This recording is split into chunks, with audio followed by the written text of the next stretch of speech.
Hello दोस्तों, हमारे इस यूट्यूब चैनल में आपका बहुत बहुत स्वागत है। दोस्तों, इस वीडियो लेक्चर में देखने वाले हैं नंबर सिस्टम के कुछ इम्पॉर्टेंट क्वेश्चन के बारे में। ठीक है, तो ये क्वेश्चंस कई बार पूछे गए हैं। देखने में ये क्वेश्चंस बहुत ही छोटे हैं, पर आप इनको ध्यान में नहीं रखते हैं।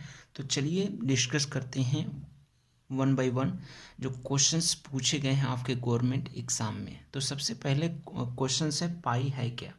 एक अपरिमेय संख्या है, अभाज्य संख्या है, परिमेय संख्या है या पूर्णांक संख्या है। ठीक है, तो ये क्वेश्चंस कई बार पूछा जा चुका है। 2016, 17 मतलब रिपीट किया है कई एग्जामों में। ठीक है, बहुत लोग ध्यान नहीं देते हैं कि भाई पाई है क्या, परिमेय है, अपरिमेय है, अभाज्य है, पूर्णांक है।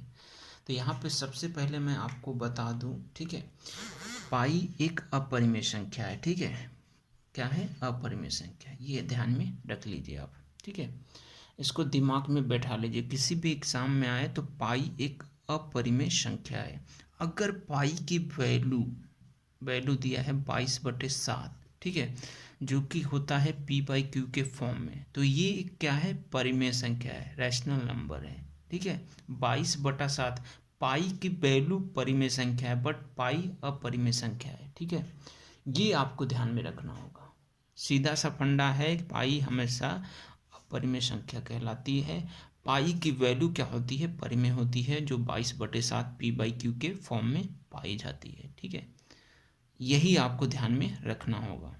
अगर आपसे पूछता है एग्जाम में, कभी कभी एग्जाम में फंसाने के लिए आपसे पूछता है पाई है क्या या 22/7 क्या है, तो वो ये क्या है? परिमेय संख्या। 22/7 p/q के फॉर्म में दिख ही रहा है आपको, जबकि पाई क्या होती है? एक अपरिमेय संख्या है। ठीक है, ये आपका आंसर होगा, ऑप्शन नंबर ए।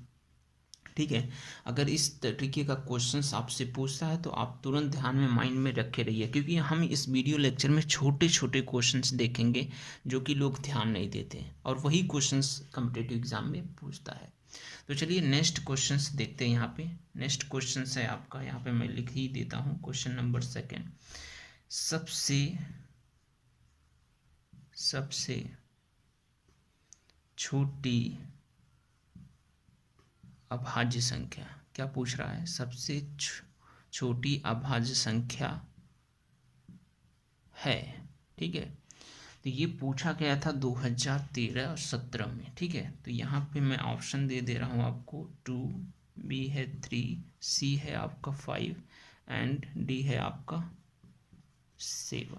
ठीक है, यहाँ से सबसे छोटी अभाज्य संख्या पूछ रहा है। ठीक है, तो यहाँ पे क्या होगी सबसे छोटी अभाज्य संख्या? अगर हम 2 को ले ले तो 2 से ही डिवाइड होगा, और 2 किससे होगा? 1 से डिवाइड होगा। 3 की बात करें, 3 से डिवाइड होगा, फिर 1 से डिवाइड होगा। अगर सबसे छोटी पूछा है यहाँ पे, तो यानी 2 सबसे अभाज्य छोटी संख्या है। ठीक है, अगर 3 लेंगे तो 3 2 से बड़ा है। यहाँ पे आपका ये सही नहीं होगा ऑप्शन, तो यहाँ ऑप्शन नंबर 2 आपका राइट आंसर है। सबसे अभाज्य छोटी संख्या जो है वो होती है 2। तो ये ध्यान में आप रखिए। चलिए नेक्स्ट क्वेश्चन की तरफ बढ़ते हैं। नेक्स्ट क्वेश्चन बहुत ही इंपॉर्टेंट है, इसको भी आपको ध्यान में रखना होगा। ठीक है, यहाँ पे इस वीडियो में जितने भी क्वेश्चन मैं डिस्कस कर रहा हूँ सब बहुत ही इंपॉर्टेंट है, आने वाले एग्जाम में पूछ ही सकता है आपसे, और कई बार ये क्वेश्चंस पूछे जा चुके हैं। ये छोटे छोटे क्वेश्चन है दोस्तों, तो इसको ध्यान में रखिए। ठीक है, पूछ रहा सबसे छोटी प्राकृतिक या प्राकृतिक बोल सकते हैं संख्या है। ठीक है, ऑप्शन दिया था 0, बी दिया था 1, सी दिया था -1 एंड डी दिया था 2। देखिए, अब आपसे पूछा है प्राकृतिक संख्या। ठीक है, सबसे छोटी प्राकृतिक संख्या क्या होती है? ठीक है, तो जो प्राकृतिक संख्या होती है वो किससे स्टार्ट होती है? 1 से स्टार्ट होती है। तो सबसे छोटी तो 1 ही सबसे छोटी होगी ना, 1 से स्टार्ट होती है, और जो लगातार चलती चली जाती है वही। देखो, प्राकृतिक संख्या क्या होती है? 1 2 3 से स्टार्ट जो होती है। अब सबसे छोटी क्या है? 1 है, यानी ऑप्शन नंबर बी। यहाँ पे 0 नहीं लेंगे, ठीक है, तो यहाँ पूर्ण संख्या हो जाएगी, होल नंबर, ठीक है। यहाँ आपसे पूछा है छोटी प्राकृतिक संख्या, सबसे छोटी प्राकृतिक संख्या जो होती है 1 होती है, तो ये आपको ध्यान में रखना होगा, ठीक है दोस्तों। आई होप कि आपको समझ में आया होगा। अब बात करें नेक्स्ट क्वेश्चंस की। नेक्स्ट क्वेश्चंस भी बहुत इंपॉर्टेंट है। क्वेश्चन नंबर 4, क्वेश्चन नंबर 4 पूछा है आपसे सबसे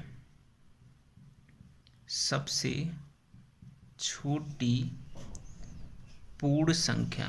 क्या पूछा है? पूर्ण संख्या। तो वहां हमने बात किया किसकी? प्राकृतिक की। यहाँ पूछ दिया पूर्ण 1, बी दिया था 2, सी दिया था -1 एंड डी दिया था 0।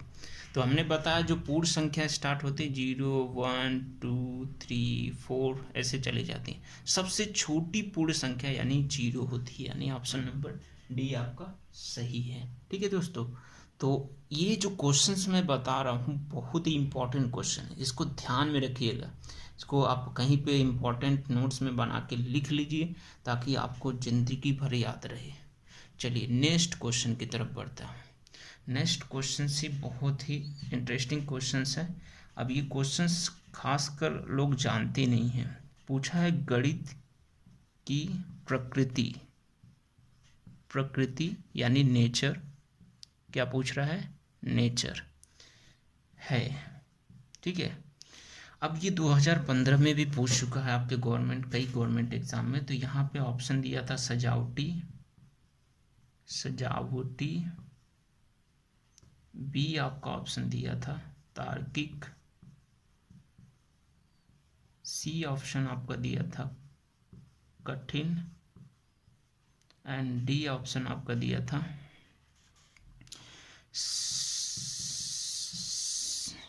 यहाँ पे डी आपका सहभाज्य, ठीक है, सहभाज्य, ठीक है, या इसको लिख सकते हो आप सामान्य, ठीक है, सामान्य, ठीक है। यहाँ पे ऑप्शन आपका दिया था सामान्य। तो यहाँ पूछा था गणित का प्रकृति यानी नेचर क्या होता है, गणित मतलब किस चीज़ को फॉलो करता है। तो यहाँ पे क्या है? तार्किक। तो ये आपको ध्यान रखना होता है, जो गणित का नेचर होता है, प्राकृतिक होता है, वो उसका होता है तार्किक होता है, ठीक है। तार्क के आधार पे ही मैथ्स लगता है, ठीक है। तो ये जो क्वेश्चंस 5 क्वेश्चन थे ये बहुत ही इंपॉर्टेंट क्वेश्चन थे दोस्तों। ये कई बार कॉम्पिटिटिव एग्जाम में पूछे जा चुके हैं। तो इसको ध्यान से 5 क्वेश्चंस को आप अपने नोट्स बुक में कहीं पे राइट कर लें और उसको थोड़ा मेमोराइज कर रखें। बहुत लोग मतलब ऐसे क्वेश्चंस ऊट पटंगा क्वेश्चंस पूछते रहते हैं, जबकि आपको लगता है ये बहुत छोटे क्वेश्चंस हैं, ठीक है। तो ये क्वेश्चंस बहुत ही मतलब एक तरीके से यूनिक क्वेश्चंस आप बोल सकते हैं, ठीक है, मैथ्स के, ठीक है। आई होप कि ये वीडियोस आपको समझ में आई होगी, ये क्वेश्चंस आपको समझ में आया होगा। अगर हमारी वीडियो आपको थोड़ी सी भी हेल्प करती है तो वीडियो को जरूर लाइक कीजिए। हमारे चैनल पे नए हो तो चैनल को जरूर सब्सक्राइब करके बेल आइकन दबा लीजिए। चलिए दोस्तों, मिलते हैं नेक्स्ट वीडियो नए ट्रिक नए कॉन्सेप्ट के साथ। तब तक के लिए जय हिंद।